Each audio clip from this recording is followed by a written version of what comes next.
The rundown of your top stories you need to know in the Sunrise Smart Start. Breaking overnight, more than a month late at this point, but the state budget has officially passed through the legislature in Albany. Lawmakers wrapped this up just before 11:30 last night. The spending plan for nearly $230 billion includes funding for higher education, free school meals for some children, also takes out the least restrictive means standard from bail reform laws. Even with support and getting done, some Republicans like State Senator Jim Tedisco say he doesn't think the budget will help keep people here in New York. They failed in the two areas that most people have said in the polls and the questions that they have been asked. Why do you leave New York State? We're not affordable in this state, and they don't feel secure in this state. So I think this was a very challenging budget. It is done, though. The Assembly will not be in session today. Lawmakers in the Senate, the other chamber, will be there working. Breaking overnight here in Rochester, a fire on Chandler Street as a garbage tote started to burn outside of this house. That was around 2 a.m. The building had 6 people there, 4 of them children. The fire did spread to the front porch, where fire crews were able to contain the flames. No one was injured in all of this, and the house does not have a lot of damage. Some good news there. More breaking news. A man is recovering in the hospital after a stabbing on Reynolds Street. That happened just after 12:30 this morning. RPD tells us in the update the 35-year-old is expected to survive. Another case we're tracking this morning, a sad one here. A 1-month-old baby girl remains in the hospital with life-threatening injuries after her father was hit by a box truck as he was fleeing from authorities in Rochester. Police say the first calls for this investigation came in for a possible abduction. Jatira Marsh has been following the case. She's live at Strong Memorial this morning. Jatira. Brennan, we're waiting for another update on the baby girl's condition from RPD later this morning. So far, let's go over what has happened. Investigators say that the infant's dad was involved in an argument outside the House of Mercy on Ormond Street in Rochester yesterday. Police say he began running with the baby when he was struck by the truck on Joseph Avenue and Ward Street, this causing the infant to be thrown from his arms. The dad picked up the baby and continued running from police. He eventually dropped her again, this time leaving her behind. RPD took the man into custody on St. Paul Street.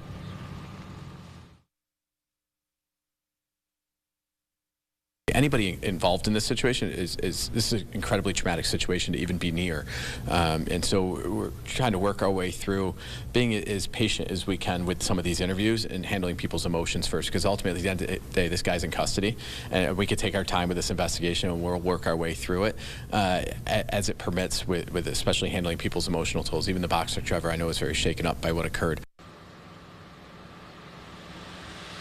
Now, police add that the mom is physically okay and with the baby in the hospital. Jatira Marsh, News 8. Brennan, back to you. All right, thank you, Jatira. Governor Kathy Hochul has signed a pair of new bills expanding access to abortion and contraception. Under the new state law, universities and colleges are required to provide access to abortion medication prescribed by medical professionals. Attorney General Tish James says New York State has secured a deal with major insulin manufacturers to keep the vital medicine affordable for those who need it. The agreement with Eli Lilly and Sanofi Aventis says for the next 5 years, the price for insulin will be capped at $35 a month for New Yorkers uninsured. James adds the AG's office did determine during an investigation that many insulin users started to ration their insulin due to the rising costs or forgetting it altogether. State police are releasing more details about the man shot by police Monday in Canandaigua. That man, 34-year-old Thomas Johnson, is in stable condition. Police responded to a call for a suspicious person at a gas station, and during the confrontation, Johnson pulled what police believe was a handgun from his jacket pocket, aiming it at officers. That's when officers shot Johnson. Further investigation shows he had an airsoft pistol. He was issued an appearance ticket for menacing. The investigation into the response from those officers continues. RPD has released more details about its investigation into this year's deadly crowd crush during a concert at the Main Street Armory. Authorities found no evidence of a criminal act causing that surge that night. 3 women were killed during the stampede, several others injured. Investigators determined the crowd was under capacity at the venue and there was no video evidence showing any wrongdoing. They add there was no evidence of a shooting. We told this could have been caused by a traffic jam, the chaos at the front doors, with people trying to go into the venue late that night while others were trying to leave, and that may have triggered the deadly surge.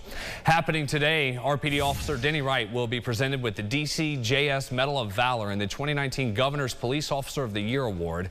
That ceremony was postponed from 2020 due to the pandemic. Wright was attacked and left blinded while responding to a call here in the city in the fall of 2019. Neighbors in Brighton, concerned and curious about the spread of rabies, listened in as law enforcement and other medical experts talked to them about best practices when it comes to encounters with wildlife.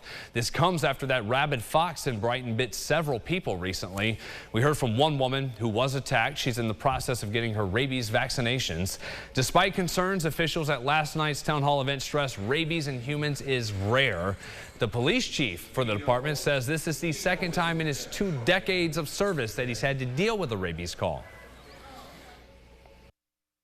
Some just basic safety precautions. Don't feed wildlife, don't approach wildlife. If you see an animal acting suspicious or strange, go inside, call 911. There's certain animals that are particularly worrisome for being vectors of rabies, carrying the rabies virus, including foxes like our case, but the main one is usually bats. They emphasize while the virus is extremely deadly, it's also curable with easy treatment if you do that ASAP. The manhunt for Francisco Orpaza is over. Texas authorities say an FBI tip helped them track down the 38-year-old who was hiding under laundry in a closet and was arrested right then and there. He was wanted for the killings of 5 of his neighbors after they asked him to stop shooting off rounds in his yard. That shooting happened over the weekend. The Biden administration is getting ready to send 1,500 troops to the southern border to help Customs and Border Patrol. Officials are expecting a new surge in migrants as Title 42 expires next week. That's a Trump-era policy restricting the number of asylum seekers in the U.S., citing the need to control the spread of COVID-19. 6:53 is the time. Updates on that forecast with meteorologist James Gilbert. Another one of those mornings, James, telling people just power through and hold on. It will get better. Yeah, that's right. And we are already starting to see some hints of things improving, especially across Wayne County. Looks like up in Irondequoit, getting a little bit of a breath of that rain that's been falling across much of the region. But you look south toward Geneseo, Caledonia, those areas, Avon, getting plenty of rain still there. So just have the umbrella handy, rain jacket worthy, maybe the layer underneath the rain jacket, the hoodie there as well, because numbers are on the cold side. Highs just in the 40s today. We'll take a look at the 8-day forecast in just a few minutes at the end of the show. Brennan. All right, thank you, James. For now, let's take an update on your sunrise traffic. The accidents downtown, North Goodman, East Avenue, Scioto Street at the Inner Loop, South Clinton and Broad Street as well. Getting out on the main expressways, they're looking okay. A new map did just pop up in Chili Avenue at Lexington Parkway as well, out there near the airport. As you're planning summer fun activities for your kids, be aware the Strong Museum of Play will be closing for 10 days. That's June 19th through the 29th, ahead of the opening of the new 90,000 square foot expansion. Museum staff says during this time, they'll be preparing to accept guests in the new Welcome Atrium, testing out new traffic patterns around there, new exhibits, and refreshing some existing areas of the museum, so everything is ready to go for the grand opening of the expansion set for June 30th. Another step closer to glory for a local restaurant. Tappet Bar Grill's Aftermath Burger is among the final 4 in the competition for best burger in all of New York State. That is being put on by the State Beef Council. People at Tappet Bar and Grill, the staff there, will travel to Onondaga Community College Monday for the final face-off.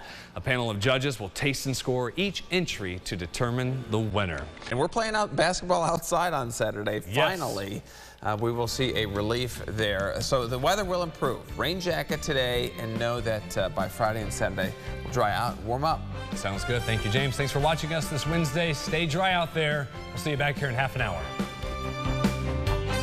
Follow News 8 wherever you are on RochesterFirst.com, Facebook, Twitter, and on our app for news and weather.